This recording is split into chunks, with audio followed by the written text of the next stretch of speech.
They're twisting the text. They are trying to conceal its true meaning. We've heard, but their edits are shallow. The truth will out someday.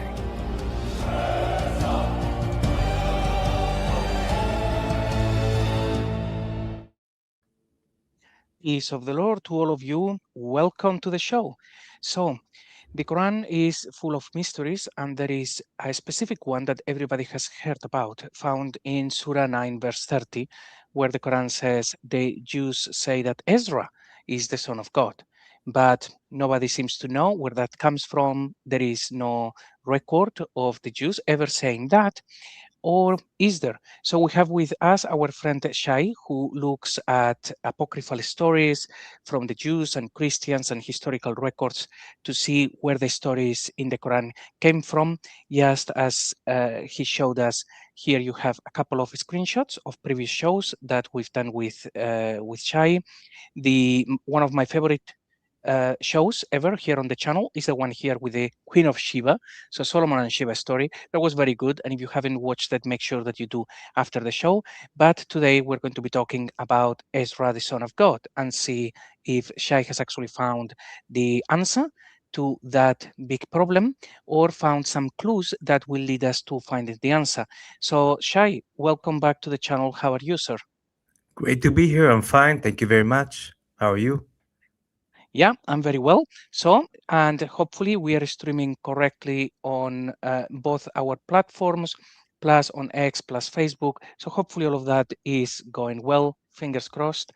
And so, Shai, do you think you have found the answer to who is Ezra or why the Quran says that Ezra is the son of God?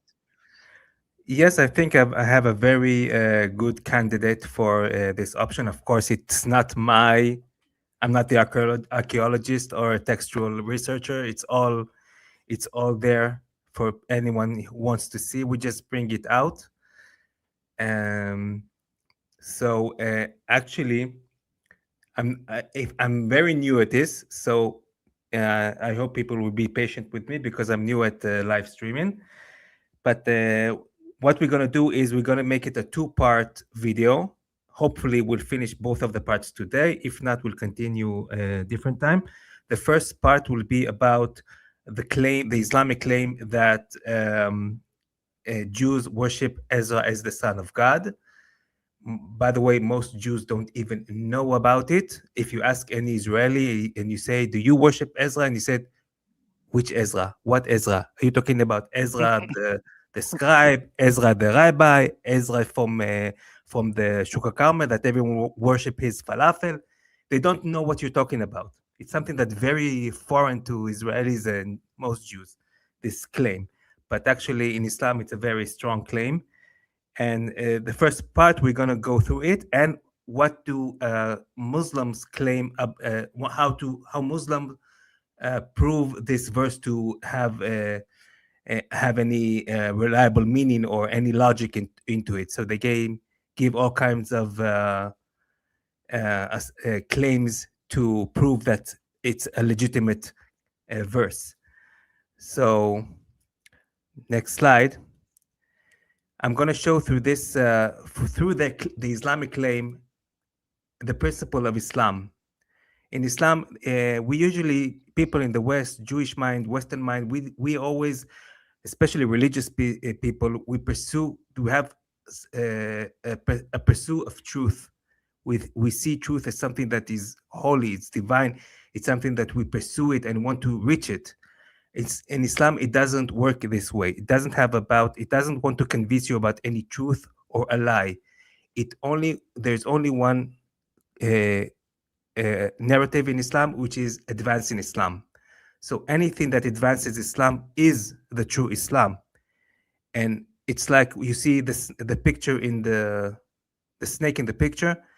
The serpent, when it moves in two opposite direction simultaneously. So when part of his body going to the left, the other part is going to the right. But this is the only way for the serpent to advance forward. This is how he moves forward. And we'll see through this case how it is exactly how Islam is claims to advance, even contradiction claims about the same thing, as long as both of them keep Islam forward. Do you understand what I'm trying to convey here?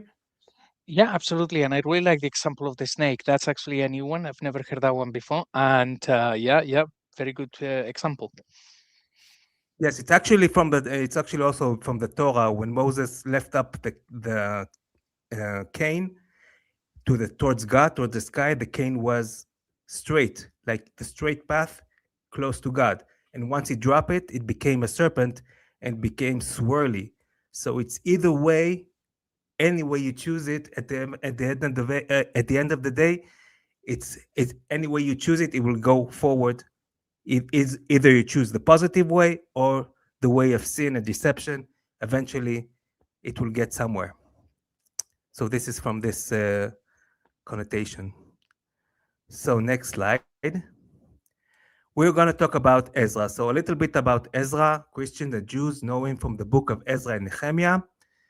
He's a scribe born in Babylon around 480 BCE. He's a descendant of Aaron, the priest, and a scholar. He led the return of Jewish exile from Babylon to Jerusalem. So he did it during the Second Temple period. He had a really big role in convincing Jews to come back to Judea. He established a model text to preserve the Torah accuracy. In the Talmud, there are many beautiful and elaborate legends about Ezra. Some of them, he's very respected. Some of them equated him in the spiritual stature of Moses or Aaron, or even as a messianic figure. But none of them ever said that he is a son of God or like God. So he died around 313 BCE. So this is the Ezra we and the Muslim talk about. Now, let's go straight into the verse. I brought the two versions of it. The regular version is the Sin Standard Islamic Narrative version, and the other translation is the Murad translation, which is actually the literal translation of the Quran, like as it's written, so it is translated in the Murad. While in the Standard Islamic Narrative, as you know, they do all kinds of changes in the text.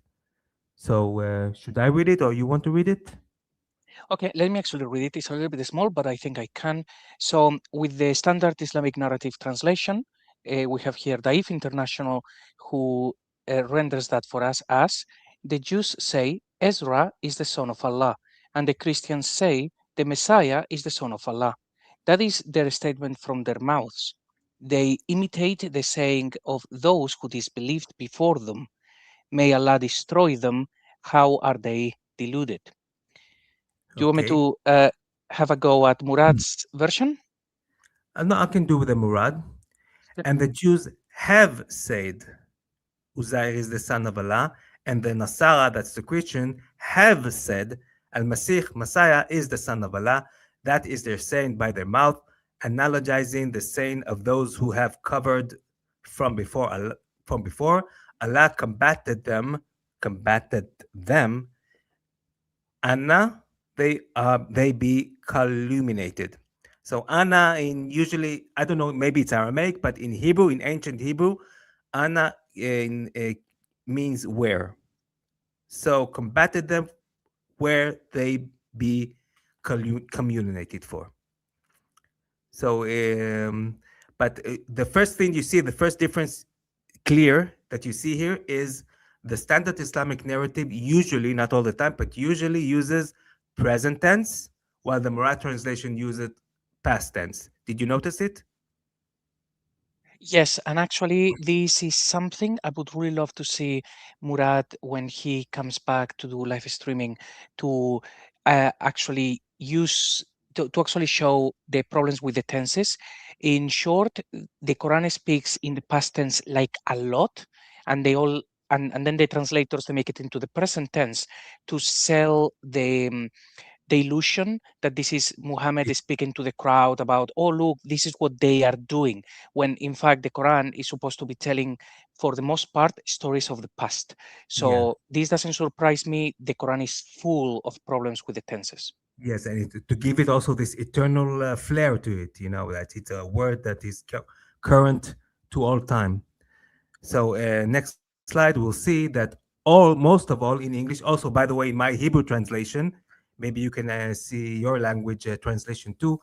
My translation in Hebrew and almost all the English translation all speak about current belief system, that the Jews call Uzziah son of Allah, and Muslims call Christ son of Allah. The Jews say, nothing in the past tense. Even the part of cursing or destroying, it's in the current tense.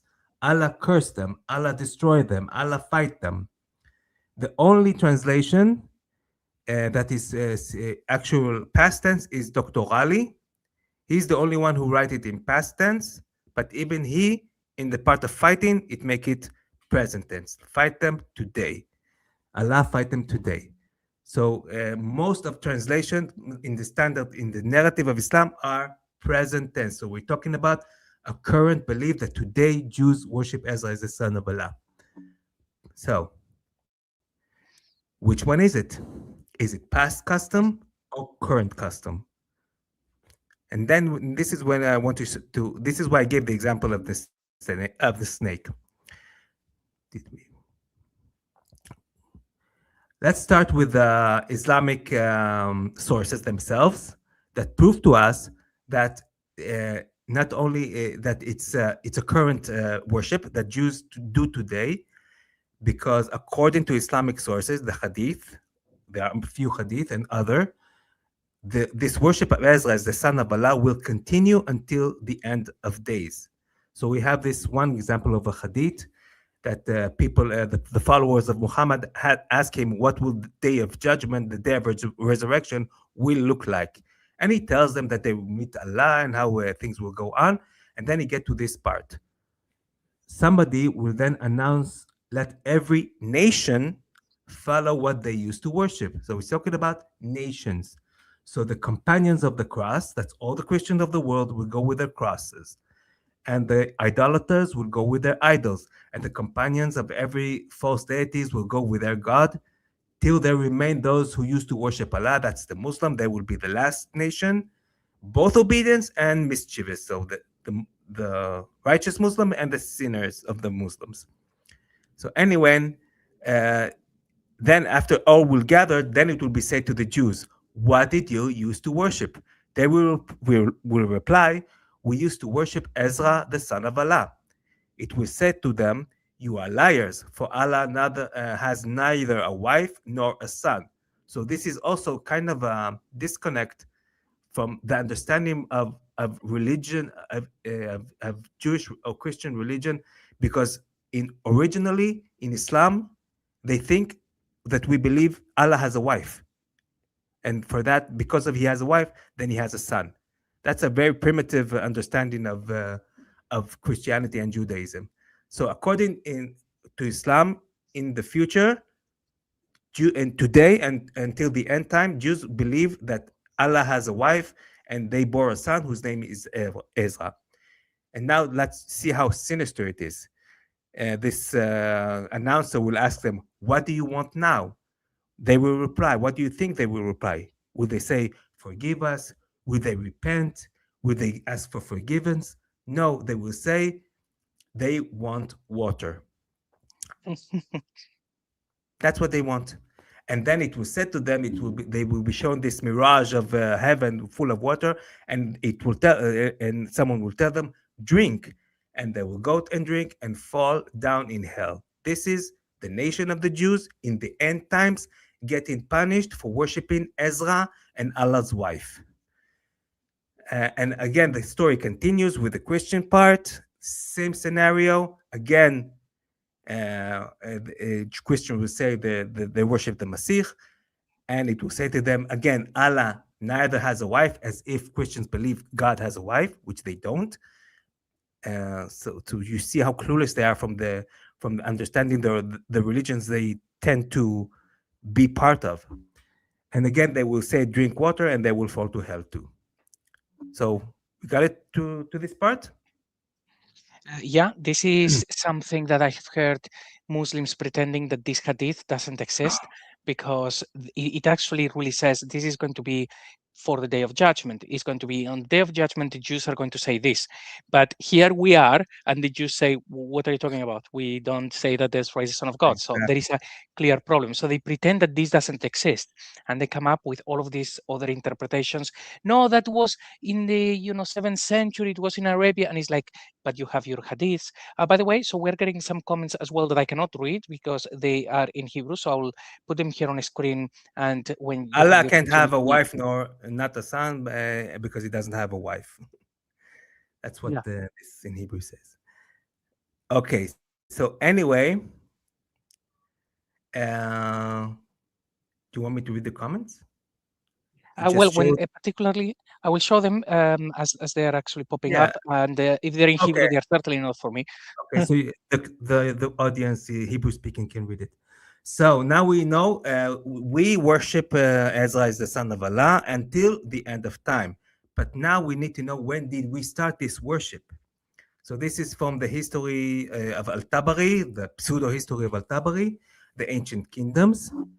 And he's talking about the return of the Jews to Judea after Babylonian exile. So Allah, taking pity on them, he returned them, the Jews, to Palestine and Jerusalem.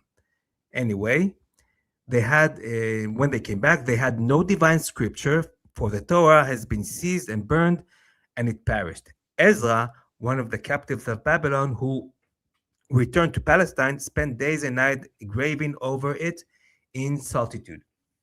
So Ezra, this is definitely speaking about Ezra the scribe, as we know it from history. Now, this part I want you to remember because we're going to come back to it. This is kind of a miraculous event. The man, which is actually an angel, the man came carrying a vessel filled with water. He was an angel sent by God, and gave Ezra to drink from that vessel. So there is when we go on, we will see this where they originated the story from. So remember that part. Now we get to the other part. This part tells us when the Jews started to worship Ezra as the son of God. So Tabari writes, Ezra stayed among them to carry out the divine truth. Then he died. In the course of time, the Israelites, not some Jews, not the Jews of this ancient tribe from which, who knows where in Medina, the Israelites in Judea considered Ezra to be the son of God. And it continues, and it references Quran 9:30, saying that part. So Quran 30 referenced in this practice that started a little bit after Ezra died in Judea. So we have here a slide diagram. According to standard Islamic narrative timeline, around 330 or a little bit after 313 BCE, the Jews started to worship Ezra as the son of Allah in Judea. This practice continued all the way to 630 CE when Muhammad lived, because Allah revealed a verse telling him that's who the Jews worship. And currently today, we Jews in Israel all over the world worship Ezra, the son of Allah, because eventually in the end time, we will burn in hell for worshiping Ezra as the son of Allah. So this is according to Islamic narrative, to their sources. Does it make any sense to anyone? Right. So, in other words, every Jew actually worships Ezra as the son of God, but they're all keeping it quiet because they don't want everybody to know. So everybody's saying, no, we don't know. But they are worshiping Ezra, and they will do so until the end of times, right? Yeah, according to the sin. So now we get to the snake part. So if you're a imam in Gaza and your purpose is to advance Islam, So you bring all those mujahid, low IQ savages to the mosque, and you tell them the Jews worship Ezra as the son of Allah. They are kuffar. Go out and kill them. You want to encourage them to kill Jews, and you use this verse and you say, this is from the Quran. Allah said it. It must be true. Conquer the world for Allah. And this is how you advance Islam in Gaza or in Syria or in Iran or or in Iraq. But if you are Western, if you live in a Western, you're a Muslim who lives in a Western environment like Shabir Ali in the picture under the, this is he has to use a different tactic because he knows it's a ridiculous claim. He knows there is no historical strength to it. So what does he write? It's a misunderstood verse. He gives all kinds of excuses that gives this other more metaphorical meaning to the verse. So because he wants to advance Islam in an environment where he knows he lives in an intellectual environment, academic environment, free speech environment, free inquiry, freedom of religion and freedom of criticism. So he works in a different environment and he wants to advance Islam in that environment. Therefore, he uses different tactics, sometimes contradicting what the Quran says or what his friends, religious friend in Gaza or in Syria say. You understand the dichotomy of the claims? The way one claim and one contradicting claim, as long as the purpose to advance Islam, both of them are Islam. Both of them are true. You understand me? I think everyone watching is probably familiar with different examples. I think the most obvious one is about the age of Aisha, that in the Middle East and in Arabic countries, they have no problem with the age of Aisha. It's been in their law, no problem. But once that they are actually in the West, they know that that is a problem. And all of a sudden, Aisha is a grown-up woman. And it's like, no, hang on a minute, but over there is no problem. So you have these two very different versions. Yeah, you just did a video about it. I saw the last live stream you did about this imam, the Shia imam. Yeah, exactly. It's not that they don't. It's not that they're lying. The concept because we think Western, we've seen them from our lens. We think they're probably lying. They're hiding something. It's not about lying or telling the truth for them. It's how do I advance Islam at any situation, at any current point that I'm in. Whether it is Islam is the religion of peace in the New York, or Islam is jihad fi sabilillah in Syria. It's the same. It's both of them are true as long as Islam advances forward. You understand the principle of how they make a reasoning?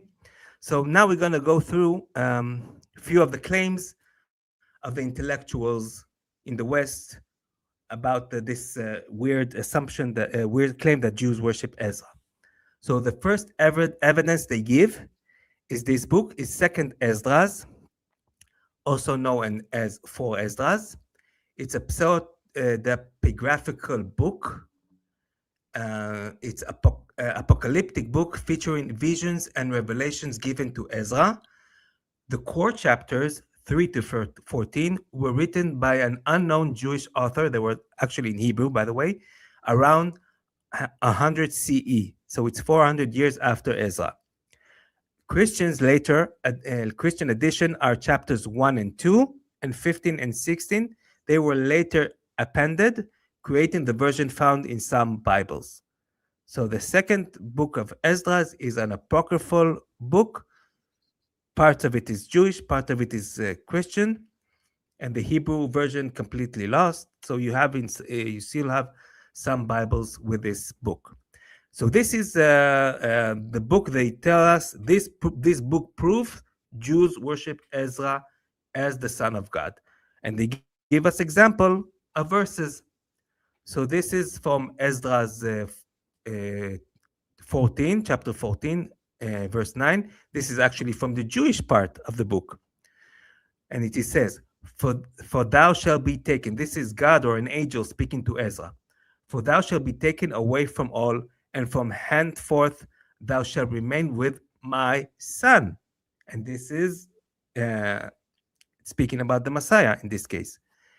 And with such as be like thee until the end times be ended.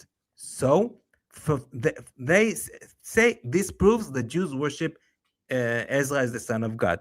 But just face value, just by, even if it was true that the verse speaks of the literal son of God, it's still not Ezra, because the angel or God speaking to Ezra, telling him that he will be with the Messiah, along with Abraham, Isaac, Jacob, and the prophets until the end of time. It doesn't say that he is the son. You understand what I'm saying? Yeah. It's certainly in here. It's not saying that he's the son. Is that he will be with the son. So I hope that this is not how they got to the Quranic version.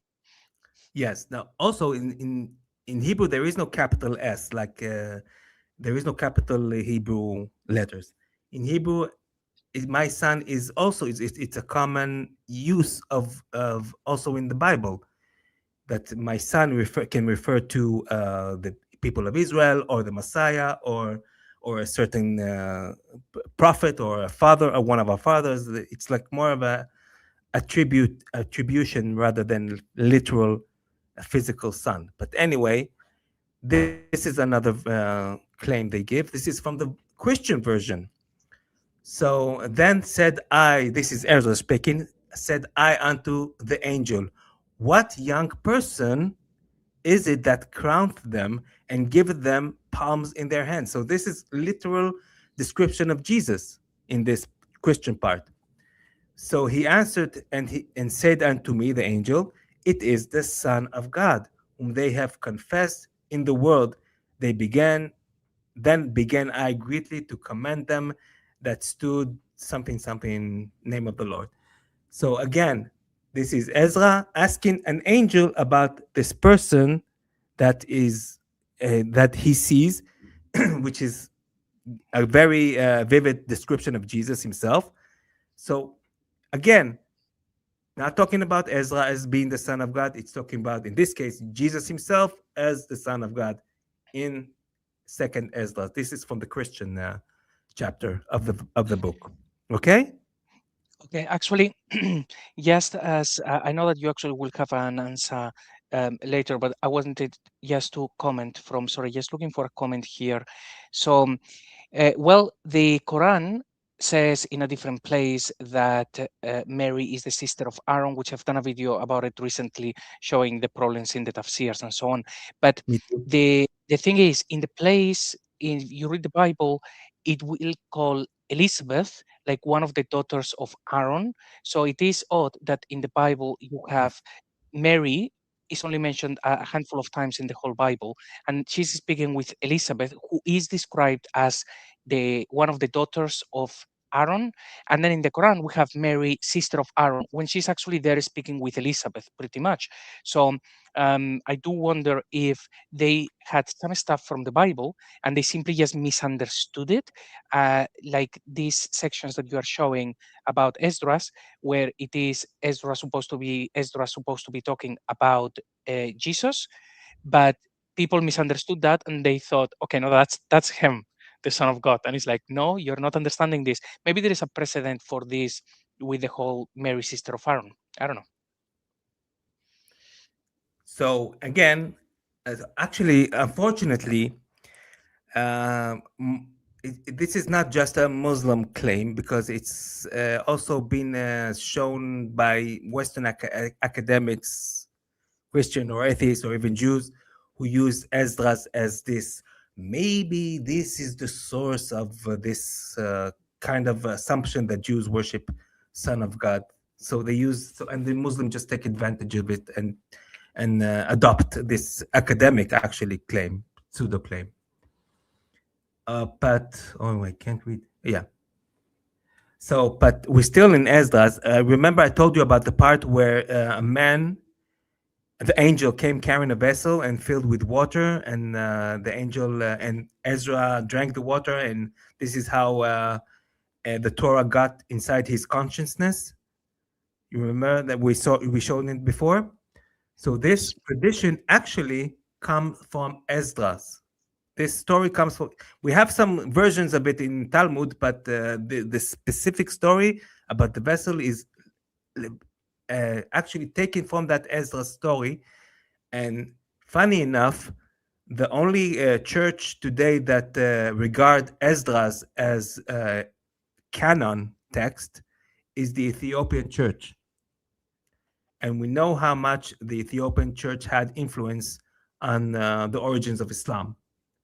So maybe there is some connection, but not Ezra as the son of God. So there is a connection to the Esdras in Islam. Yes, there is such thing, but has nothing to do with Ezra being the son of Allah. You understand? Okay. Yeah, actually, the whole connection with Ethiopia, we are exploring now with Kalam from Titans TV, who is apparently the only guy who is actually really researching that in detail, and he's finding a lot of connections. A lot of stuff seem to have come from the Abyssinian Empire, so the south of the Arabian Peninsula. So it would make sense that they would have taken things from there. Also, there are hadiths saying that people, the early Muslims, were actually basically exiled. They went to Ethiopia and they were treated very well by the Christians there. So that would make a lot of sense. Now, just before we continue, let me just mention something I forgot to mention at the start, is that so Shai has his own channel. It's actually here, people can actually see it on the banner and also here at the top. In the past, I didn't actually talk about Shai's channel too much because Shai speaks in Hebrew and I don't speak Hebrew, but YouTube has now rolled out the feature of auto dub.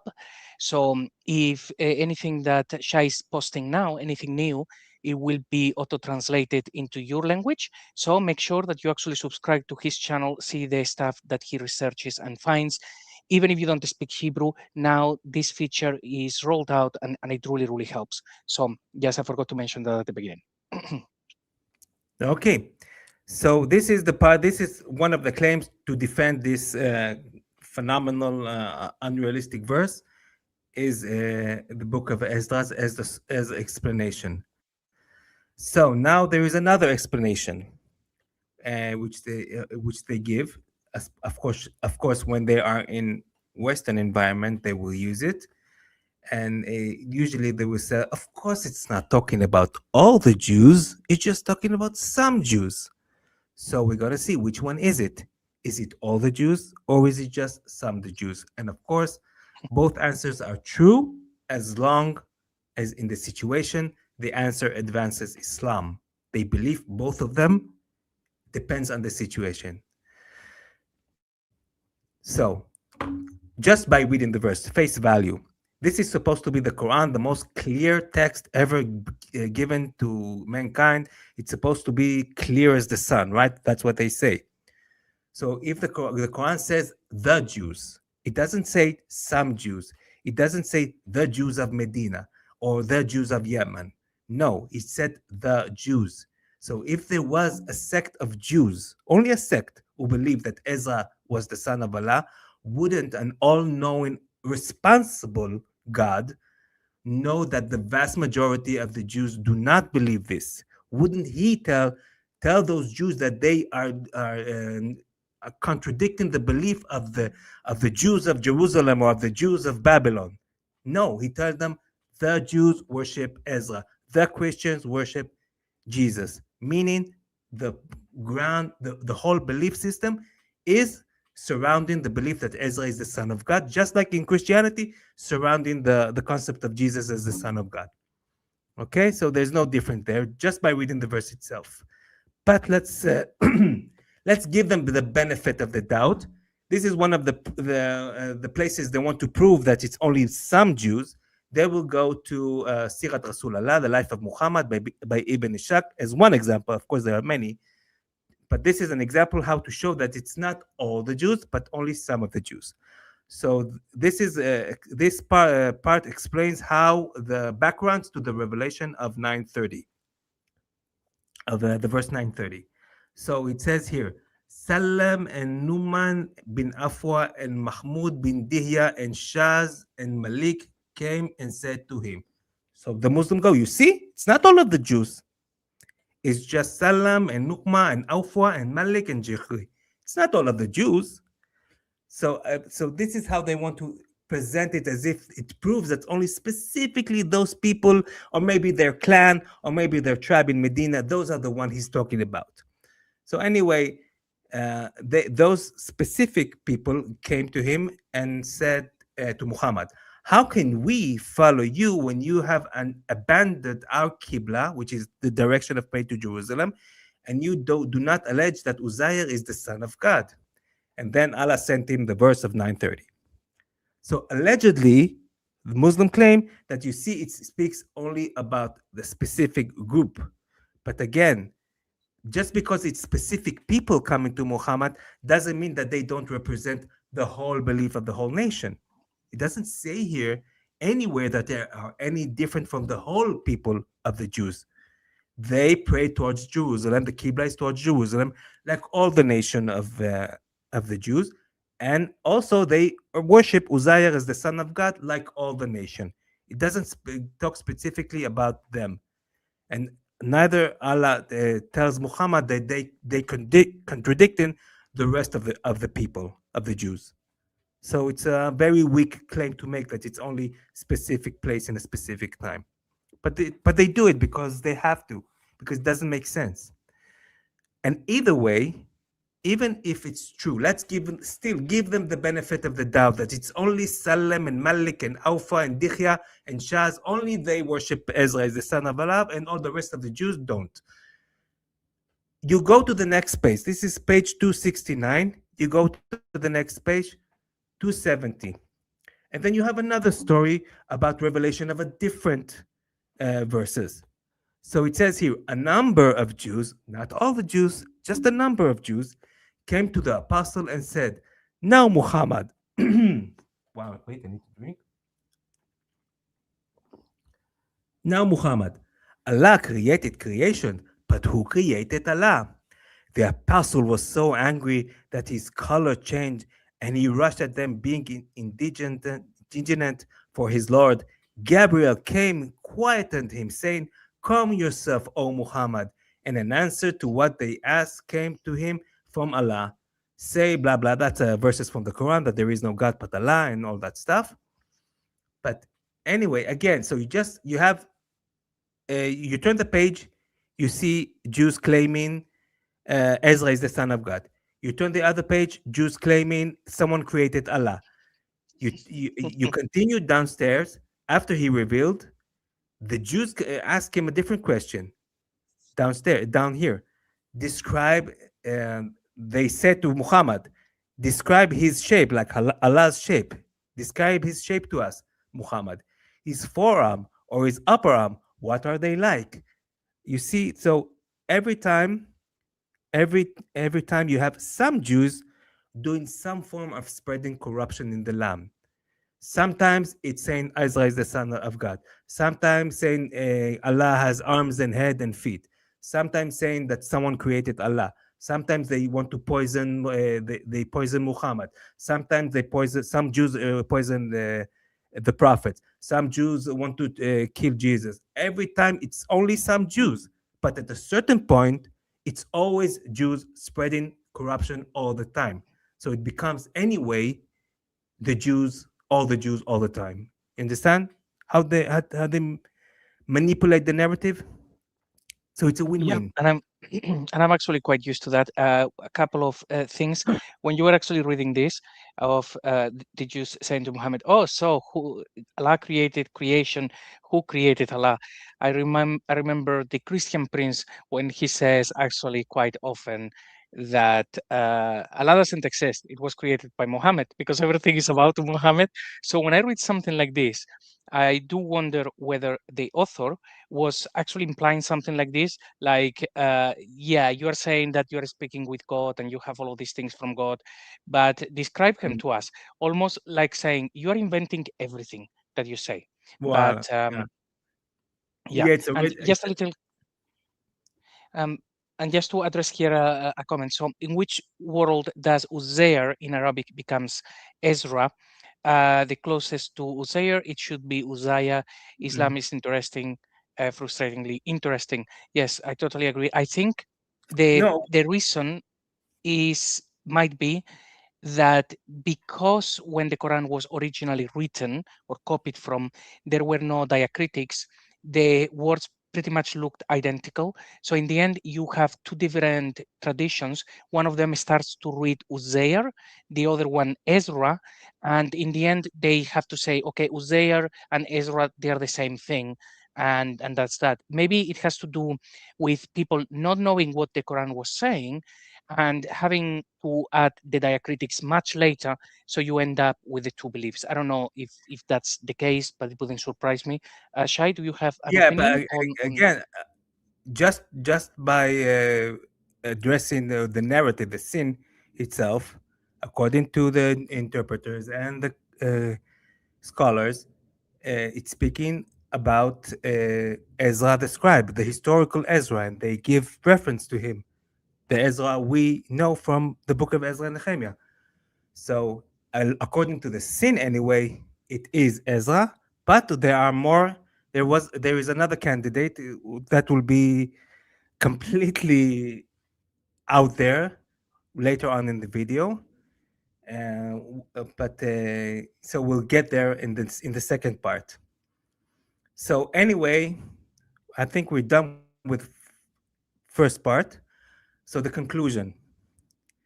According to standard Islamic narrative sources, the worship of Ezra as son of God started in Israel from 300, approximately from 300 BCE until end times, till the end, until Judgment Day. 2, there is no evidence of such Jewish worship, including Esdras, because Esdras doesn't speak of Ezra as being the son of God, but he's speaking about the Messiah / Jesus as the son of God. 3, the background of the revelation of Quran 930, as we see now in Ibn Ishaq, and other early scholars don't distinct between group of Jews and the rest of the Jewish nation. So it's a group of Jews coming to Muhammad as representative of the nation, of what the nation believes.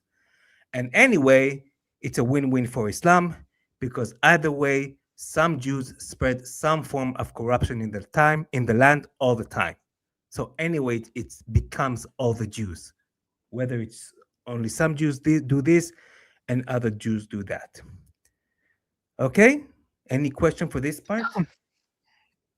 No, that makes perfect sense. The Quran says the Jews, and then the imams and sheikhs and scholars, depending on where they are, they will say all of them, some of them, in the past, in the future. They will just say whatever they have to say. Just tell your shahada, say alhamdulillah, and carry on. Okay, so now we get into the juicy part. I have a question. Do they see the whole slide? Because I don't see the whole slide in my screen. It's cut. Does in YouTube it's in nothing is cut from the picture? We can actually see everything. Everything is perfect. The only thing that it is a little bit cut is at the very bottom when I'm putting the banner. But if it's something important, I'll remove the banner. But no, we can see it perfectly. Okay. So now we get to part 2. So who is that's actually answering the question the viewer just asked. Who is that Islamic Ezra, Uzziel? So we have actually 3 candidates, and we're going to go through them. Now, there I am. So the first one, of course, the main candidate is Ezra, the scribe, from Ezra and Nehemiah book, from history. As we know from the modern and ancient scholars of Islam, they all agree it's about Ezra. And here we have Maududi, he speaks about the historical Ezra. So this is basically the standard belief that it's about Ezra. But we have this verse. Now this is when it starts to get crazy. So hold on to your horses. How do you say it in the plane? Seatbelts.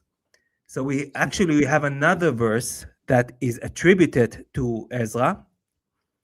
It's from Quran chapter 2, Surah Al-Baqarah, verse 259. Do you want to read it? Yeah. So let's see. So this is Dr. Gali.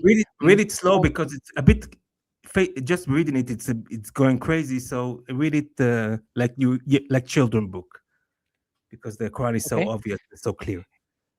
Yeah, it's a very clear book in very clear Arabic. So let's see. So this is Dr. Gali saying, or such as he who passed by a town and it was completely devastated upon its trellises.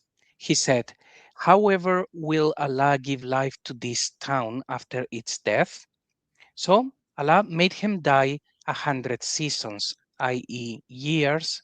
Thereafter, he made him rise again. He, Allah, said, how long have you lingered? He said, I have lingered a day or part of a day. He said, no, no, indeed. You have lingered 100 seasons. So look at your food and drink. It has not spoiled. And look at your donkey. And that we would make you a sign for mankind. And look at the bones, how we shall reanimate them and afterwards dress them with flesh. So, as soon as it was evident to him, he said, I know that Allah is ever determiner over everything. Okay, but what about the town? The whole premise of this verse started with this person, nameless person, who goes through a town and see it devastated, and the first thing that comes to his mind, however, will Allah give life to this town after its death? What about it? And then he gives him a sign of the fruits and the food and the donkey, resurrection of the donkey. What does that has to do with the destroyed town? What happened to that town? The Quran doesn't tell us. It just ends there. It kept in a complete vacuum. And anyway, just the thought of this question, like imagine yourself seeing Berlin after World War II, going through Berlin, and say the first thing that you will ask yourself, how will ever Allah make Berlin resurrect again? That's not something that you ask. People built destroyed cities. The Germans built Berlin back. This is what people do in life. So it's even the question itself has no sense in it. And anyway, it doesn't give what happened to that city in this verse. It just finishes us with the resurrection of the donkey. So just face value, this verse makes no sense. But anyway, for that, we have to go to the tafsir to get more understanding of this verse from Quran 2, verse 259. So this is from Ibn Kathir. So, Ibn Kathir, who, yes, in case that people don't know, Ibn Kathir appeared 700 years after the time of Muhammad. So there was more time passed between the time of Muhammad and Ibn Kathir than there was time between the time of Jesus and the time of Muhammad. So we're going here into a guy who is very much into the whole doctrine, when he's the one who gives the explanation of what happens. Just in case that people think that Ibn Kathir is probably very close to Muhammad, is 700 years apart. Yes, so now another technical thing about the slide. From now on, you're going to see all these lines in different colors. These lines in different colors represent different versions from different sources that repeat again and again. So every time there is a Jerusalem, it will be in pink. Every time it speaks about the question, it will be in red. Every time it will be about the 70 years, it will be in yellow. So just to help you follow the thread. So here Ibn Kathir explained, this is the story of Uzziah, of Ezra. And again, we know it's Ezra the scribe, because it says here in the tafsir, the ayah refers to a man Nebuchadnezzar destroyed. And no, wait, sorry. The ayah refers to a man from the children of Israel, and the village was Jerusalem. So now we know who is the man and who is the town. After the Nebuchadnezzar destroyed it, Babylonian exile, and killed its people. Uzziah stood contemplating about what had happened to that city after great civilization used to inhabit it.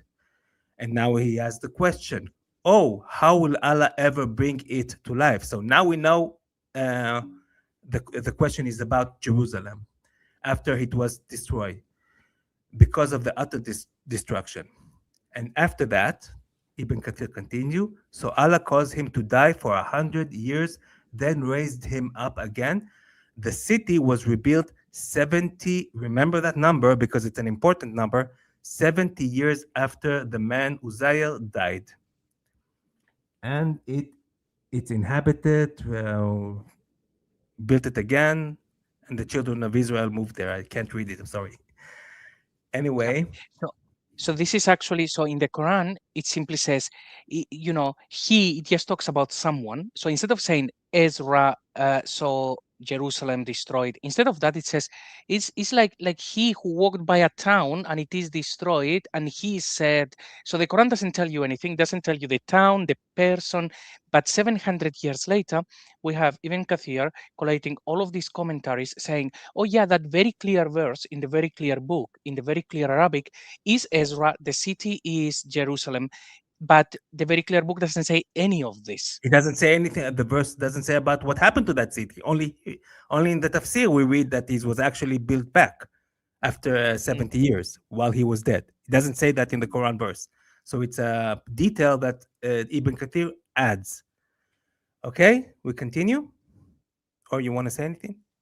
No, that's absolutely fine. Just making sure that people understand that in the Quran, we have a verse that is, you could exegete, basically you don't understand what it means. It has no details, and it is much, much later when people are actually just giving you those details, which obviously begs the question, how did people actually know for 700 years? So. Yeah. So here at Ibn Kathir repeats the detail. When his Ezra's resurrection was completed, Allah said to him, meaning to the angel, how long did you remain dead? This is important to remember. Again, it's a different color, brown reddish color. How long did you remain dead? The man said, perhaps I remained dead a day or part of the day. So he didn't know that he was actually dead for 100 years. And then the angel said, tell him, nay, you have remained dead for 100 years. Look at the food and your drinks. That is in green part. Look at the food and your drink. They show no change. He had grapes and figs and juices, and they remained fresh. The food remained fresh for 100 years. And then the angel said, and look at your donkey. Uzziah absorbed the bones of the donkey, which were scattered all around him, and his right and left. And then Allah sent a wind that collected the bones from all over the areas. And now we get this kind of, I framed it in black because this is a referencing the vision of the dry bones in the Bible, I think by Ezekiel. So this is a bit of a influence from this vision.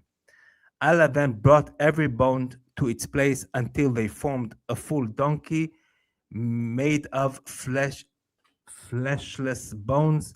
Allah then covered the bones with flesh, nerves, veins, and skin. It's pretty close to the vision of Ezekiel. Allah sent an angel who blew life into the donkeys, and that you see the resurrection of the donkey in a nutshell, which reference the Ezekiel dry bones vision in the end times.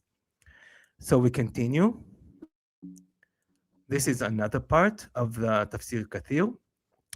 After the donkey resurrected, he rode on his donkey and entered his native place. This is pale brown because we're going to see it again and again.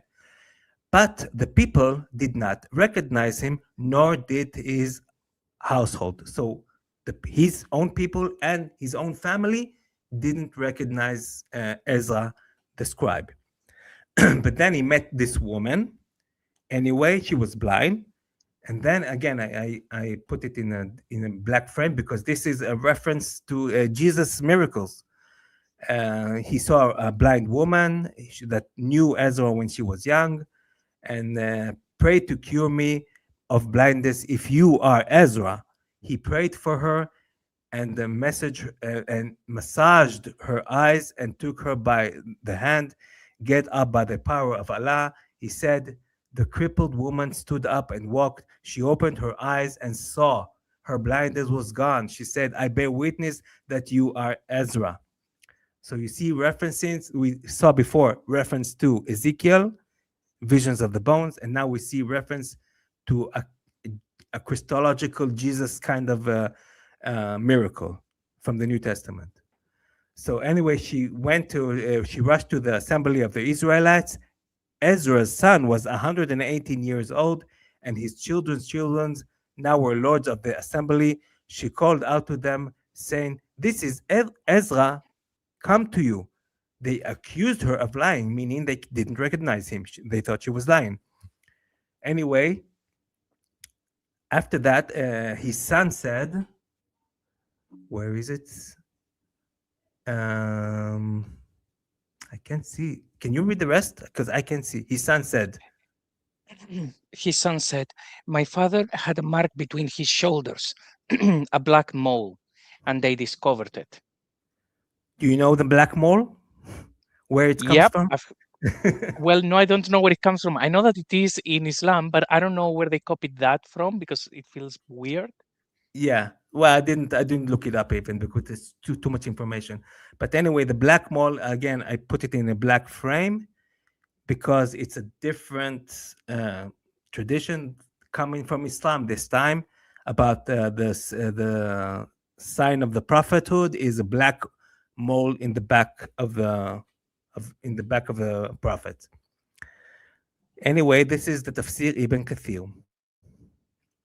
So, Islam candidate number one was Ezra, and we can surely say that it's not the historical Ezra.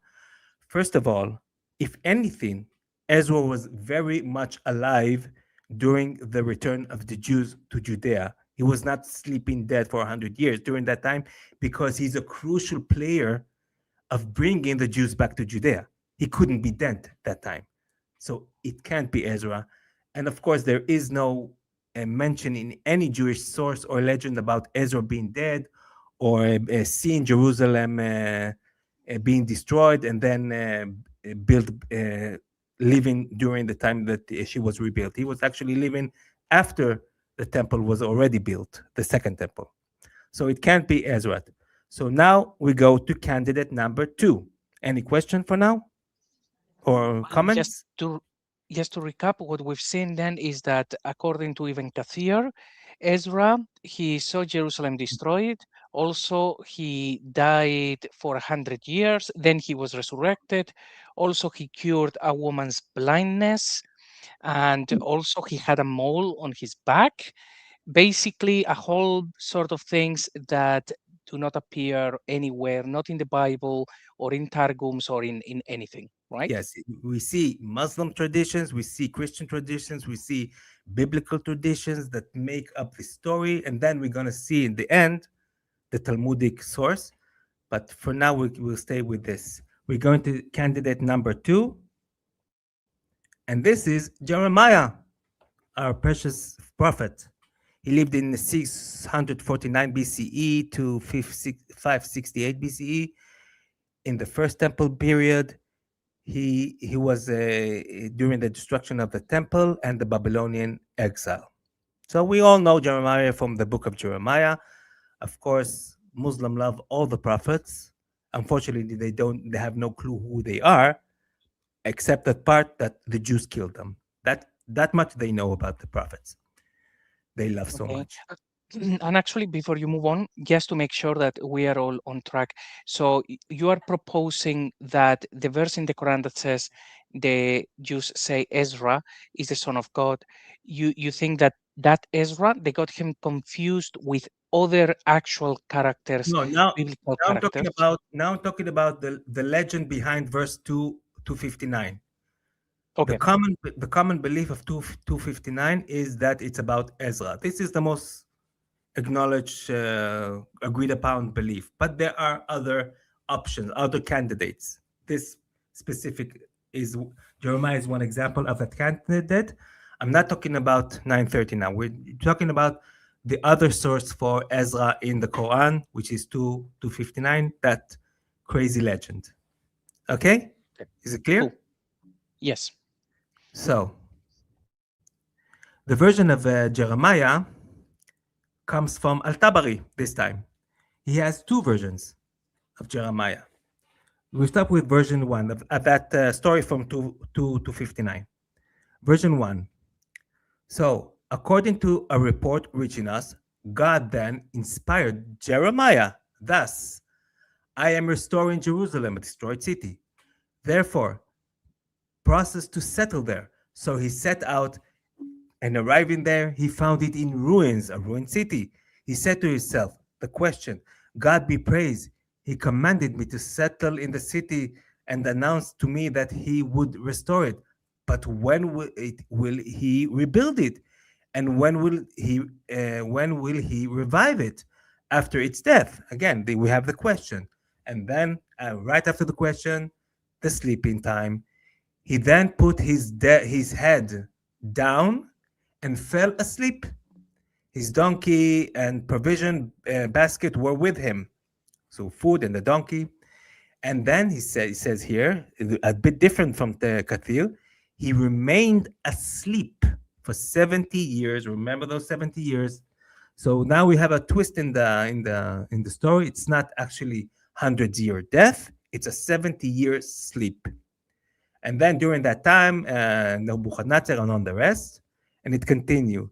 He had slept until he was 100 years old, but when God revived him, he thought he had been asleep for only an hour. Again, he didn't understand that he was sleeping for 70 years. We see that the thread continues. Next slide. Okay, actually, just before that, so we are saying that the very clear book, when it's talking about someone and then the destroyed city and so on, it's supposed to be the very clear book. But when you are going to the sources, you have so far over there, even Kathir saying, look, this is Ezra with all of these things. And now you go to Tabari, who is saying, oh, this is the story that it is Jeremiah. So the very clear book was so not clear that even these great scholars of Islam, they didn't even know the main character of that story, right? Exactly. Yes. Wow. And then we have another version from the same person, Tabari, again about Jeremiah.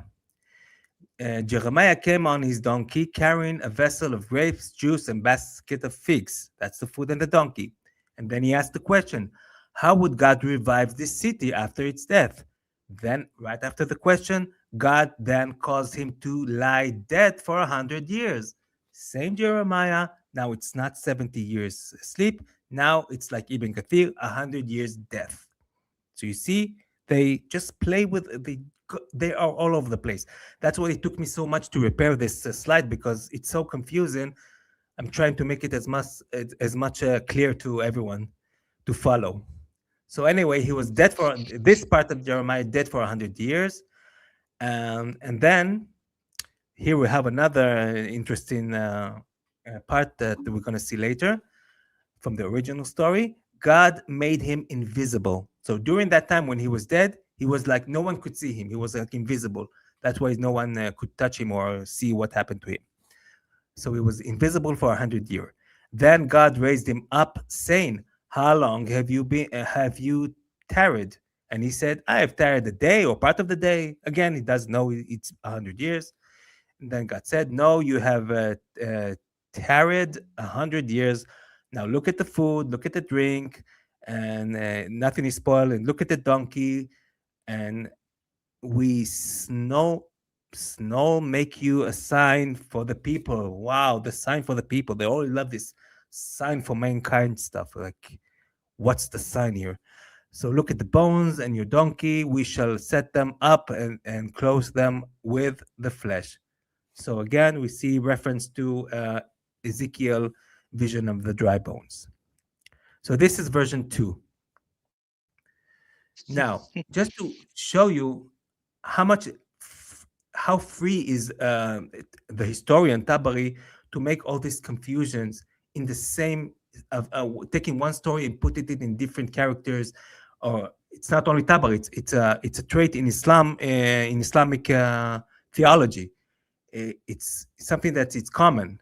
And I have here an example of a different story just to give you how it's how do you say it? The English word.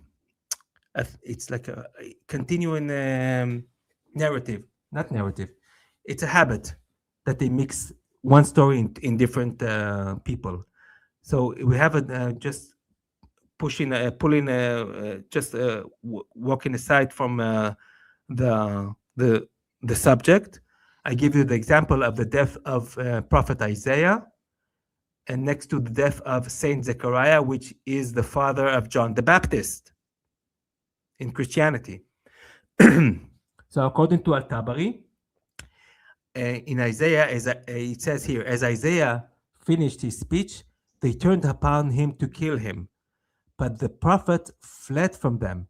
A tree that he passed split open, and he entered it. But Satan caught him and seized him a fringe of his garment, which he showed to the pursuers. So he was hiding in, Isaiah was hiding in a tree. A thread from his garment was peeping out from the tree, and Satan showed it to the killers. They set a saw across the middle of the tree and sawed through it, and Isaiah was sawn in half. So this is Isaiah, how he died, which is actually, it has both Jewish and Christian traditions about this legend story. Different version, different claims, but there is this parts of this legend are from Jewish and Christian sources. Now we have Saint Zechariah, the father of John the Baptist. Same story. So they sought him, but he had fled from them. Iblis presented himself to him in the shape of a shepherd, saying, "O Zechariah, they have caught up with you. Pray to God so the tree might open up for you and that you might enter it." He prayed to God, the tree opened up, he entered it, and a fringe from his garment remained outside. The Israelite passed by Iblis and said, "O shepherd, have you seen a man here?" He replied, "Yes." He enchanted this tree, opened it up, and entered it, and there is the fringe of his garment. And then they took the saw and sawed the tree in half, and he died the same way Isaiah died. Same story, two completely different people from completely different times. They have this freedom of doing it. You understand? Yes, and I think you've mentioned at least one other, maybe two stories that they confuse people. Is it they confuse Gideon and someone else as well? It's all over the place. It's in the Quran, it's in the Tafsir, it's in the history of Muhammad. It's all over the place. They mix it's like they mash up events, stories, mash them up together. Like they do this mashup of events into different people in different time in different stories. It's something that is common in Islam. Yeah. And actually, look, here we have the way to actually make sure that we understand the very clear book from our friend Mulhid al-Islam. So it is a clear book indeed. Here is how you do it. Close your eyes and read it in magical Arabic. You see, problem solved. We are just doing it wrong. Exactly. That's why most Muslims just recite it without knowing what they're reciting in the world anyway. So I just want to show that the Ezra example is not unique. It's a common theme in Islamic theology. So back to Ezra. Now we get to the fun part. The Talmud candidate number 3. You want to know who it is? Oh, yes. Yes, please. Okay, are you ready? Next slide. But before that, we're going to see in that the Talmud candidate, all those lines I showed you in different colors. What we're going to see the Babylonian exile that was in the Islamic tradition. We're going to see the destroyed Jerusalem. We're going to see a questions of revival, followed by a dozing off. We don't see dying. There is no dying there, only dozing, going to sleep. We're going to see becoming invisible. We're going to see sleeping for 70 years like Al-Tabari. And we're going to see that he's not realizing he slept for 70 years. We're going to see something with fruits and donkeys, not exactly as in Islamic tradition, but it referenced there. And we're going to see that he's not been recognizable by his family and his people. And of course, the pièce de résistance, the Son of God, we're all waiting for. What we're not going to see, I can't read it, so you read it. Oh, I can see it. Some No, I see it. yes, You're so not it is the Ezekiel reference, so the dry bones vision, the Jesus reference, the one about healing the blind, and the Islamic seal of the prophets, aka the mole. Yes, this doesn't exist in the Talmudic source. So let's go next. First of all, the sources. I would like to give credit because I'm not a scholar. Of course, the Talmudic sources, main sources is from Ta'anit 19a and Ta'anit 23a. Ta'anit in Hebrew means afflictions, like fasting or wearing simple clothes, or affliction for praying a lot. That's what it means, Ta'anit, the word. And the other source is Sefer Agadah, because the Talmud is very hard, even for me, because it's either ancient Aramaic or ancient Hebrew. It's very, very difficult.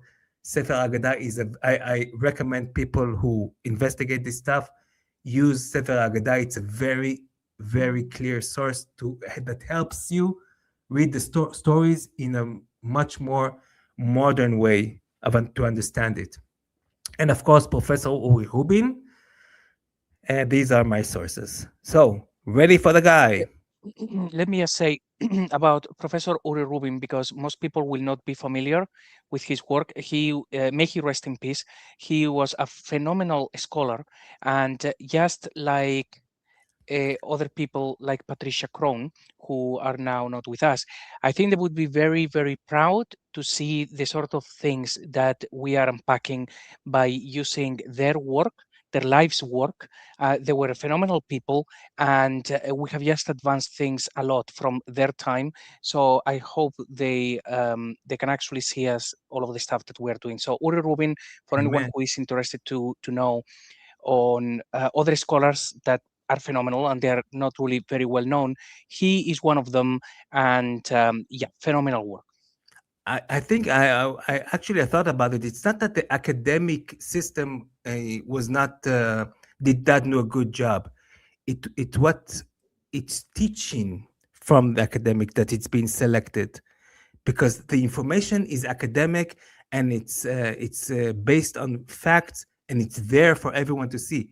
It's the problem is that in academia, people don't talk about it. That's the problem. You understand?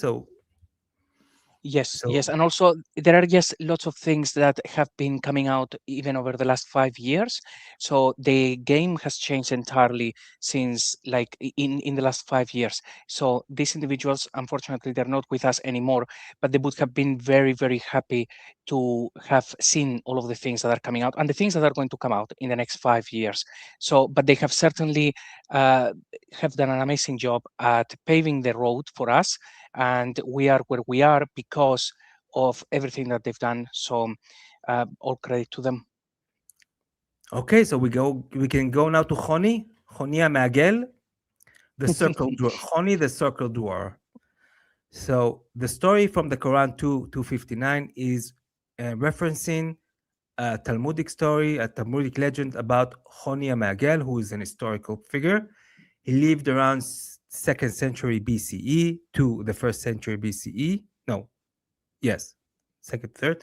He's a Jewish scholar.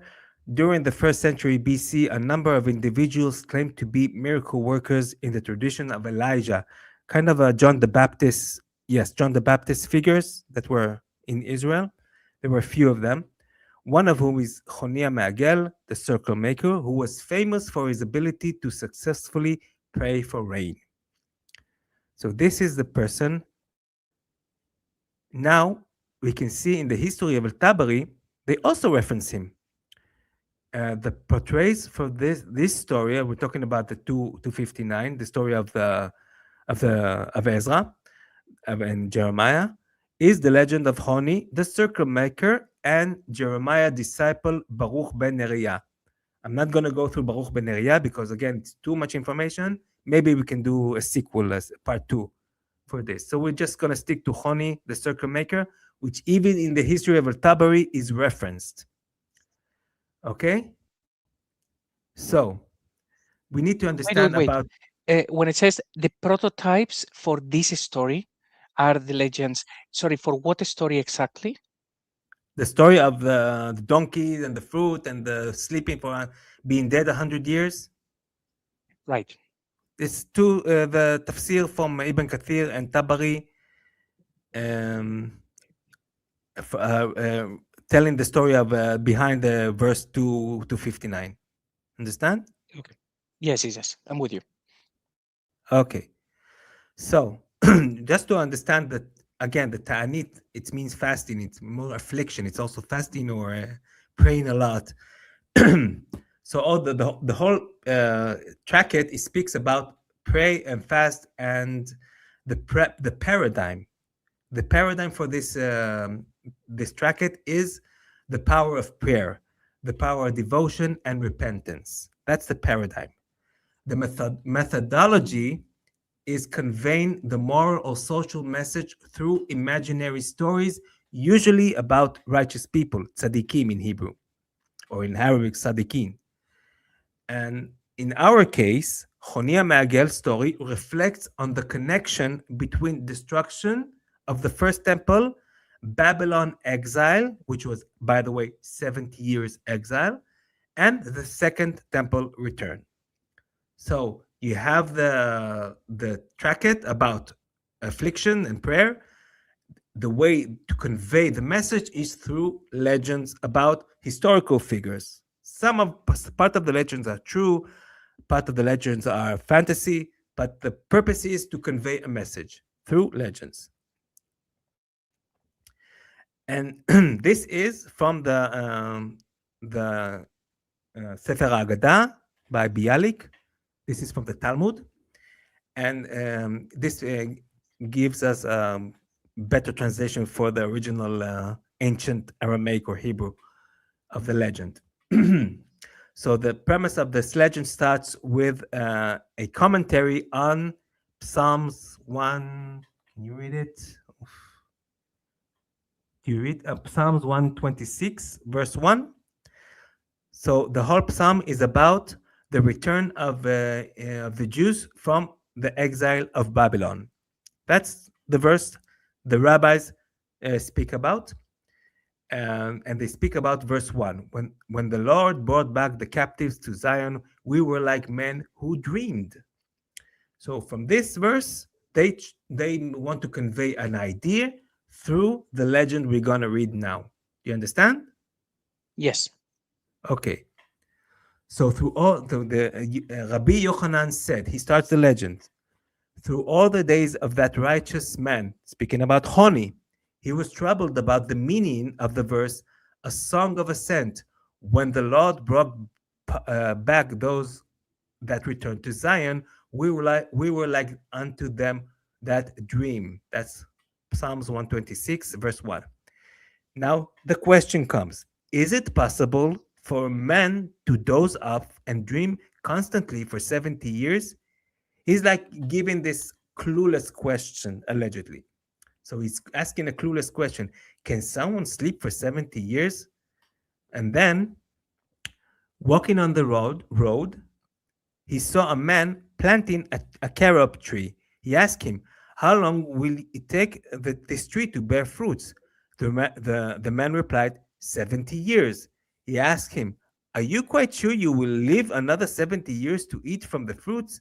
The man replied, I myself found fully grown carob trees in the world as my forefathers planted for me, so I am planting it for my children. So again, he asked, like he is like depicted as this clueless guy who asks clueless questions.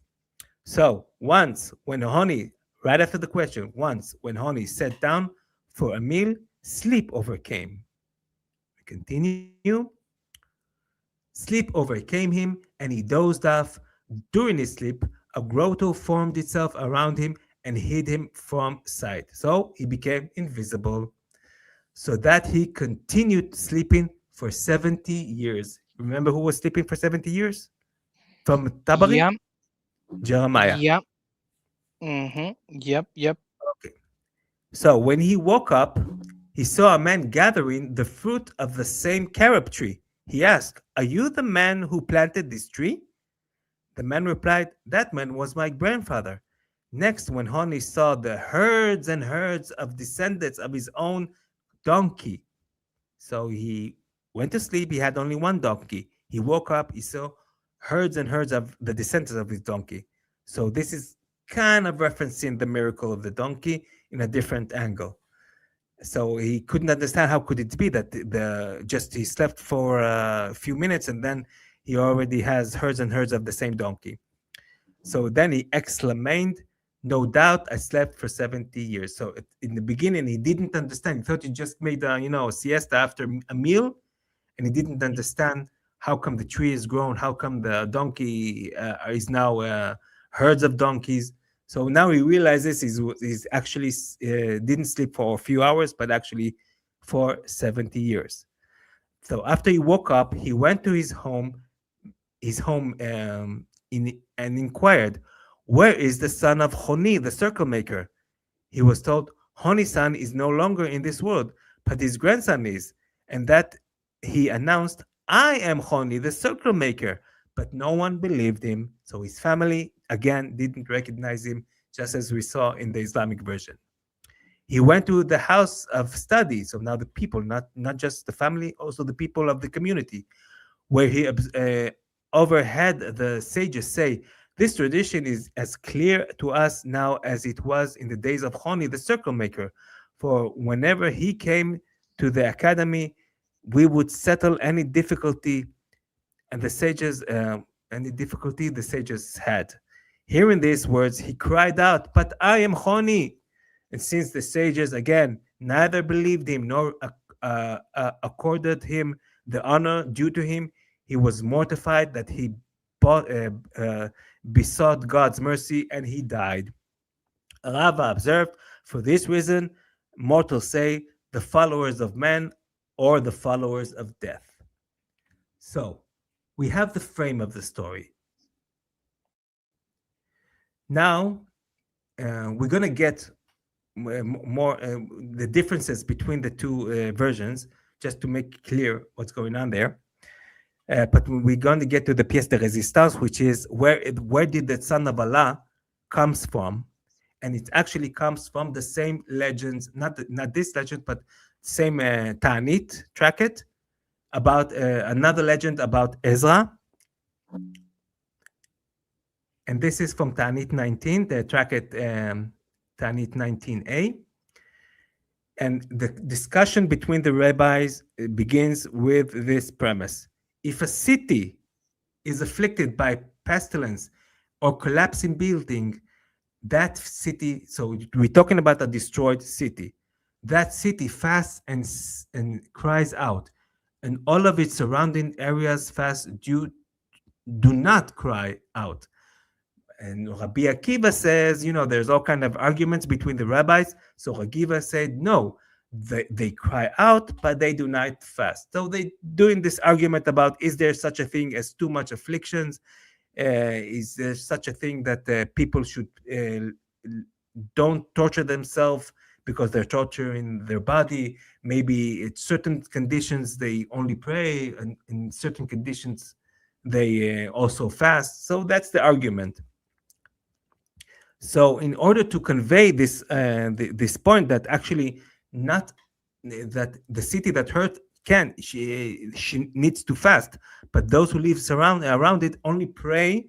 So to convey this story, he gave a new legend is talked about, and in that legend it speaks generally saying, I'm not going to go through it, that Honi is afflicting himself for God to bring rain down from heaven. So he afflicted himself and he drew a circle and stood inside the circle and said, God, I will not leave the circle until you bring rain. And then a drizzle came down, small drizzle. And that wasn't enough for Honi. He said, it's not going to be enough for the agriculture. No, I will afflict myself even more until God will bring a real true rain. So God, gave him like measure for measure. You hurt yourself so much for for a rain. I will give you a rain that will hurt too. So he started showering the land with huge flood, and everything was destroyed and from the rain, because because this is how you convey that sometimes too much self-torture can actually bring harm to the blessing. This is the point anyway. But in that legend, there is this part that people address Choni as the son of God. So Shimon ben Shatta sent word to Choni. This is a rabbi talking to Choni. Were you not Choni? If you were not Choni, I would place you under a ban. But what can I do to you, seeing that you're ingratiate yourself with him, that is God, who is everywhere, who then grants you your wish, just like a son who ingratiates himself with his father. So this is a reference to a God and a son. And then he grants you everything you wish. Like if you want a bath, God will give you. If you want a bath of warm water, God will give you, will apply you warm water. If you want a bath with cold water, shower with cold water, God will give you cold water. Everything you want, God will give you, just like a son asks something from his father. And for that, of you, he said to him, of you, Choni, the scriptures say, this is a verse from the Bible, thy father and thy mother is glad. So it's like referencing that the connection of the righteous people with God is like a connection between a father and a son. That's it's trying to convey through this legend. But we have more references. Choni exclaimed before the Holy One, Master of the universe, your children have turned to me because they regard me as a member of your household. So this is Choni speaking to God. They think I'm your. They think I'm like your son or one of your family. That's how they revered him. And again, it references again here. Choni, the circle maker daughter, had a son called Hanan ben Nechba. When the world was in need of rain, the sages would send school children to him. The children would take hold of the hem of his garments and say to him, Father, Father, give us rain. Then he would plead with the Holy One, Master of the universe, do it for the sake of these who do not know the difference between a father who can give rain and a father who cannot. So you see throughout this legend references of Choni depicted confused by the Jews as like his relationship with God is like a relationship of father and son. So this is where we get the worship of son of Allah from. Do you understand what I'm saying? Yes, but everything is actually like quite confusing. It looks like they had these stories and they were basically misheard. And actually, we have here from Player Faint who basically, yeah, the ear. Muhammad is actually called the ear, and he took everything wrong. Obviously, I don't believe that the guy giving the book is the so-called Muhammad and so on, but it does look like there is a lot of not understanding what was going on, hence why all of the problems we've mentioned before, even the Mary sister of Aaron, and there is plenty of things like that. So it is not inconceivable to consider that, hey, they had all of these different stories, they tried to make sense of them, and they ended up with this absolutely wrong statement in Surah 9, verse 30, and here we are. So it would certainly make sense of how they twisted the whole thing or misunderstood it. And did you see the parts of the story that are close to the Islamic version? Did you see the resemblance there? Yeah, so we The have we're him. talking about the philosophical aspect yet. We're going to get to it now. But technically, the details of the story are very the same. Yes. Did you see that? him sleeping, or well, in this case, sleeping for 70 years, which of course is not described in the Quran. It says, yes, that it happened for a while, but him thinking that it has happened briefly, that he's been asleep for 5 minutes, which is actually in the Quran. And then he comes back to life, and there is even the whole reference to the donkeys. Actually, interesting fact is that it's always the word donkey. When they copy the stories, it could have been anything. Why donkeys in all of these different interpretations? It could have been sheep, it could have been camels, but the fact that all of these stories, they have the same animal, that is, I think, a very strong clue that they were familiar with these stories, and of course, then they got twisted. Yes, because Jews are only allowed to ride donkeys, Jews and Christians, under Islamic law. So maybe that's all they were used to donkeys. But anyway, the comparison is you have the Babylonian exile because the Psalms, the legend is surrounding is about the return from Babylonian exile. We have the destroyed Jerusalem again because of this Psalms. We have that question he asked himself. This how can someone sleep for 70 years, followed by dozing off, becoming invisible, sleeping for 70 years, not realizing he slept for 70 years. We have the fruit of the tree and the donkey become herds. We have not being recognized by his own family and the people, and we have references for the from the same tracket about, although it's a different legend, but it speaks about people viewing Enhoni as son or someone that is relationship with God like a son. So we have those comparisons equal. But in the Talmud, just to show you how different it is, in the Talmud, one, the story deals with the question of the continuity of the Jews and bonding of generation. That means the exile to Babylon and the return to Jerusalem. It deals with the human life. Human life is not measured by personal gain, but what merits one leaves behind. That is the fruit tree.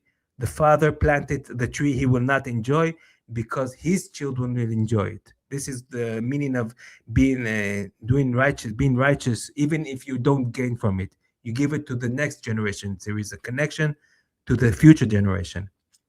There is a long period of suffering that can feel like fleeting moment once redemption arrives. So in the exile of 70 years was like sleeping, and then once you're redeemed, it's like waking up to a whole new different salvation reality.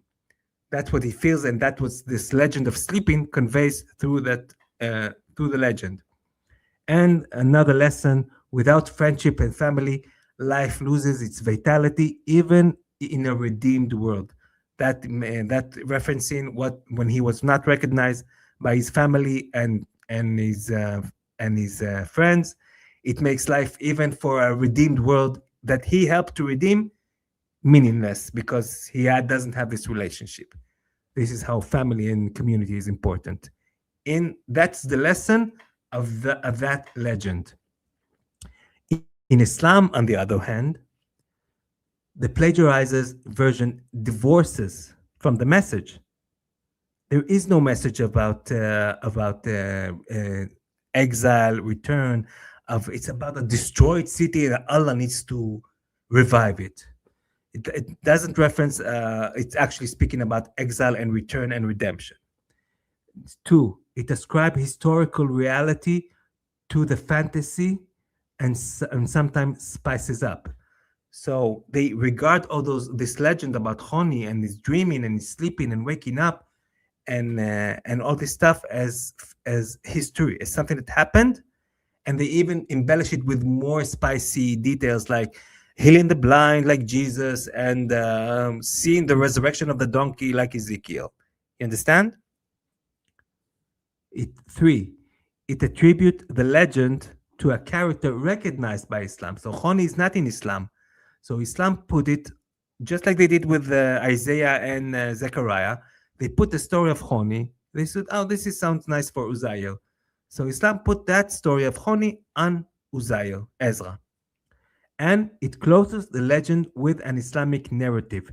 In this case, The Islamic narrative is Jews are spreaders of corruptions, hence Jews worship Ezra as the son of Allah, while in Choni, in the story of Choni, people revered Choni as someone who is in relationship with God like a son to his father.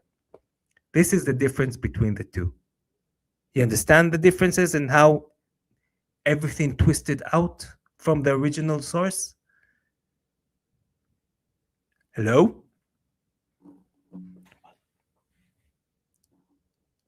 Hello? Oh, sorry, I was muted. Sorry, my bad.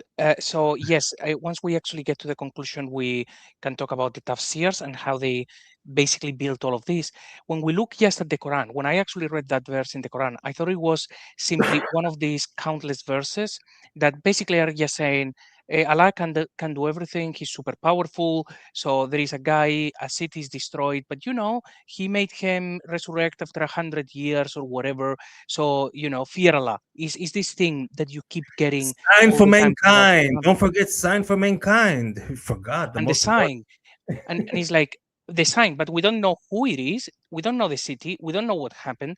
We don't know anything. You just keep reading the Quran like this, and because there is no information, all that you pretty much take away is Allah is super powerful and fear Allah, and that's all. And it's like, but what is my story?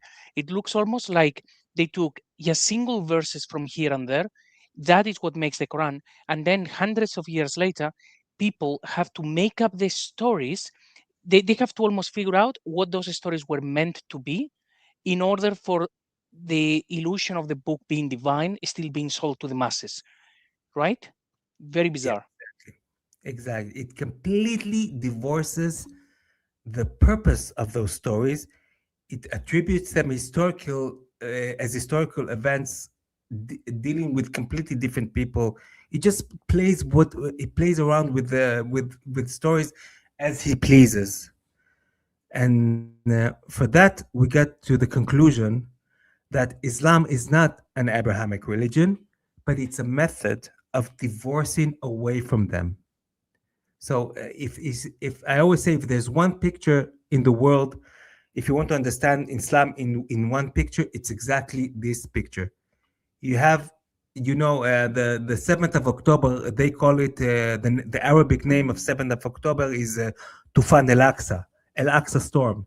They were on all this rape and murder spree. They were on the way to free Al Aqsa.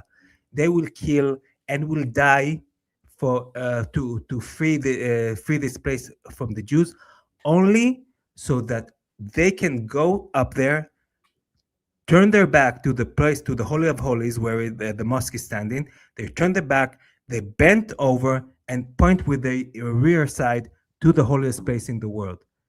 This is Islam. It's divorcing away from the original sources that started Islam, which is from Judaism, Judeo-Christian sources. That's the whole point of Islam. It completely divorces away from the religion it actually started as. And Wow. that's my Okay. conclusion. Well, that picture there, I had never actually seen that, but even when you sent the slides, I didn't actually notice that. But yes, there you have thousands and thousands of people all showing their backsides to the holiest place in the Judeo-Christian beliefs, which is actually not very nice. Yeah, Hmm. no one would do that. Well, I can see lots of thousands of people doing just that. But okay. In different So religions. let's see. I would So never what? move my back and bend down, even in a temple in Thailand. I would never be that disrespectful. But this is the religion. It divorces away from the places it originated from, which is right behind their back. Yeah, and That's my the whole theory. thing actually gets so much worse when we consider that even the Masjid al-Aqsa, it was built in the end of the 7th century. It was about 80 years after the supposed night journey. It has nothing to do with with the time of Muhammad. Of course, that didn't happen, but they built these things like many decades later, everything pointing at Abdul Malik, but that's a different conversation. So, Yeah. Ezra. So let's see. We have one verse in the Quran, Surah 9:30, sorry, which is bizarre. No one understands why it says the Jews say that Ezra is the son of God. Okay, cool. And then you have to, what you have done is you found one verse in the Quran which is exegeted as being, in theory, according to their traditions, about Ezra. But it's also not about Ezra, it's also about Jeremiah. It's like they don't know. Is Ezra or Jeremiah? Now, thinking about it, it would make sense that if this was such an important belief to the people who wrote this book, that the whole thing about Ezra would be in more than one place, because it's quite a big statement. Did you say that Ezra is the son of God, and then Allah is going to fight them forevermore? So it's a huge statement to only have one little part of a verse. It would make sense that in other places in the Quran, there were references to the origins of that myth, but we have actually missed them.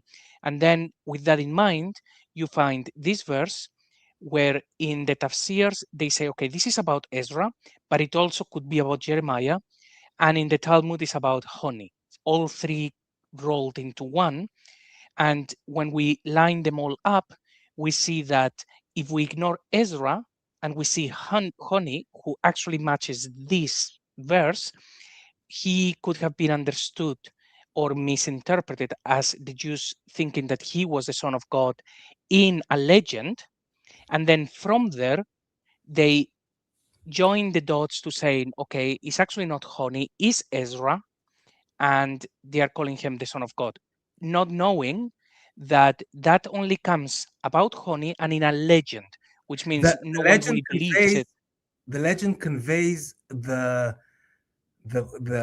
righteousness, the righteous of Israel, how they were so holy that their connection with God was like father to son. They were that's how they were, from all their prayers and affliction. It's actually been like a educational way of this is what you need to aspire to be, like the righteous of Israel, like Abraham and Jacob, who had, and Moses, who had connection to God, like father to son connection. They could talk to him, and they could make him debate him, and make him change his mind. They had a special connection that it's something that we people should aspire to be, with Torah study and being righteous, and being seeing the purpose of making the mitzvahs. And so it's the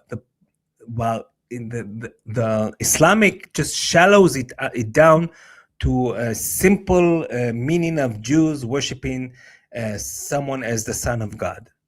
Just a very shallow. They think they call him the son of God, so probably the Jews worship him as a son of God. They shallow the whole purpose of the parable. Yeah, and you have shown something similar before. That stream that we had about Solomon and Sheba is like they take a story and then they remove all of the bits that are actually interesting, including the conclusion, and they just pass on one message, which is, you see, Allah is powerful, does whatever he wants. They became Muslims, Yeah, and Sheba trust became the Prophet. Muslim. That's Yeah. it. Yeah. Exactly. So, okay, very interesting. So I would say for people watching, I think this has been like incredibly new for me, and it's going to give me a lot of food for thought for people watching. So think about this: the Quran tells many stories in three different places and in three different ways. So we have the story of the birth of Jesus in three different places. We have the story about Moses in three different places. So it is possible that they actually borrowed from many different places and then they just chuck them together. So we've always been looking at Surah 9:30 about Ezra and that being the whole myth. And maybe Shai is right, and the way to figure out that meaning, that some verses, is that we need to find the different places in the Quran where the story was being told in one way or another. So for people watching, based on everything that Shai has shown us today, if you find in the Quran any verses that they tell these stories, perhaps in bits and pieces, please let us know, because maybe the way of figuring this out is getting 3 or 4 data points in the Quran that were the original story, and we just need to put them in order. Because maybe that's the problem. Maybe the stories are there, they're just not in order, so we don't understand them. So that's actually very, very good. Well done, Shai. Thank you. Great. And when we get to the tafsirs, I think another thing that you have also evidenced, even though it was not the intention, is that when the Quran told one story, and then by the time that we get to the tafsir writers, they really try to make the book divine. So they're trying to come up with any explanation they can. Hence why you've shown the same stories of, well, particularly Ezra and Jeremiah, and they are not even their stories. And also you've shown Isaiah and Zechariah. So they have a book that they cannot read or understand because there is no information in there. It, And then it they are all commissioned to make it divine. And you it, get the tafsirs. it all boils down to this process of divorcing from the original, because they want to be a unique religion above all religions, and the more they divorce away from its origins, the more it becomes completely disconnected and completely absurd, to the level of absurdity. And it's not only that they divorced just the Jews and the Christians, they divorced themselves, because the Rashidun, the Umayyad killed the Rashidun, the Abbasid killed the Umayyad, and other Muslims killed the Abbasid. Everyone is killing them till this day. You see in Iran, in Syria, they all always try to be on top of each other to get control. So it's destroying everything that behind them to build something new. So it's not there. There's nothing solid or to hold on to. It's a gradual process of divorcing and divorcing and divorcing away from the originals and those who continue the originals. You understand? The continuous conflict. And we can see that, so the Quran telling one story, which is basically what you are figuring out by looking at apocryphal stories, Talmudic stories, legends from all sorts, and me at my end, like reading the Quran in a neutral fashion, like let's just read what it says as opposed to adding the standard Islamic narrative. So we have the Quran, which tells one story, and then is that divorcing of the narrative, the narrative that is created is to divorce those origins. And then that's what we see in the tafsirs and al-Tabari, where they're just trying to make up stuff to put that distinction between the actual origins of the whole movement and what it is now, or what it was at every single point in time. So I think we keep digging, we keep finding where these sources, what sources they actually used. We keep seeing what the Quran actually said originally, and I think we will make an impact because people couldn't do this in the past. We are now at the right time in history to actually do this, and we are standing on the shoulders of people like Patricia Krohn and Professor Uri Rubin and people like that. So now is when we are privileged to live during a time when we can really get answers for everybody. Amen. Hopefully. Yeah. Okay. Well, Okay. this has been great. I actually thought it was going to take probably a couple of sessions, but you've done a really, really amazing job at just spending more time in the most interesting bits. So for people watching, what did you think? Did you actually enjoy this breakdown? Do you think that the reason that there is that verse in the Quran that makes no sense is because they got confused between Ezra, Honey, and Jeremiah?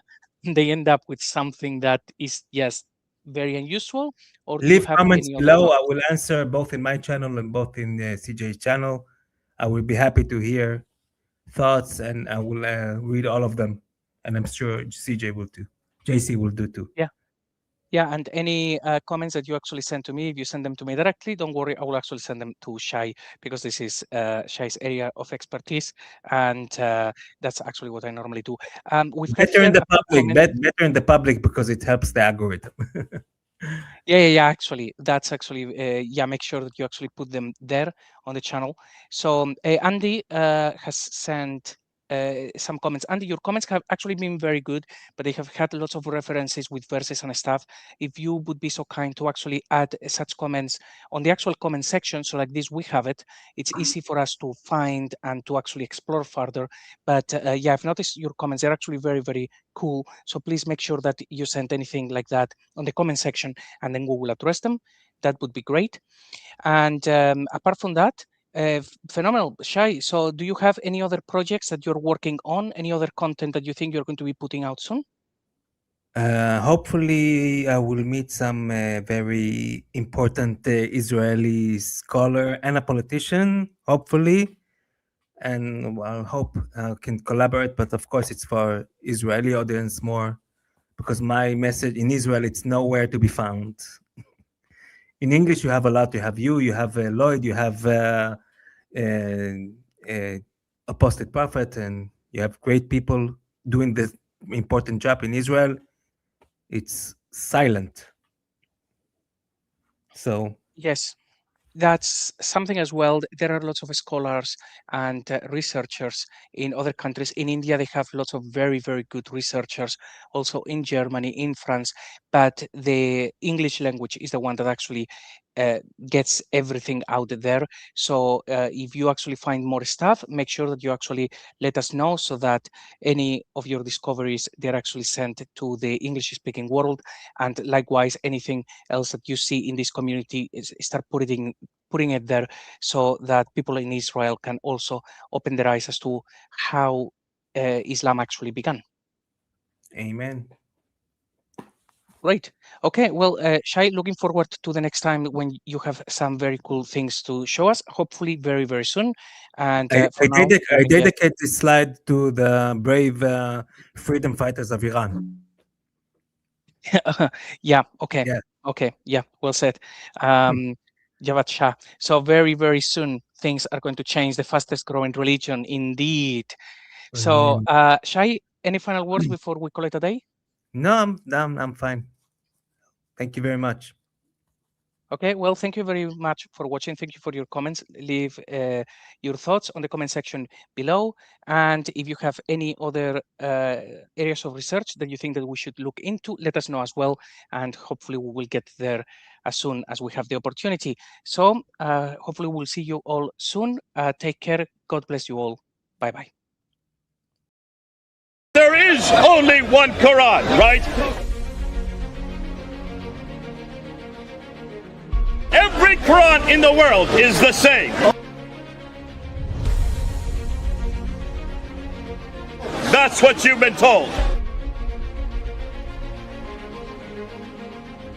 You have been told a lie!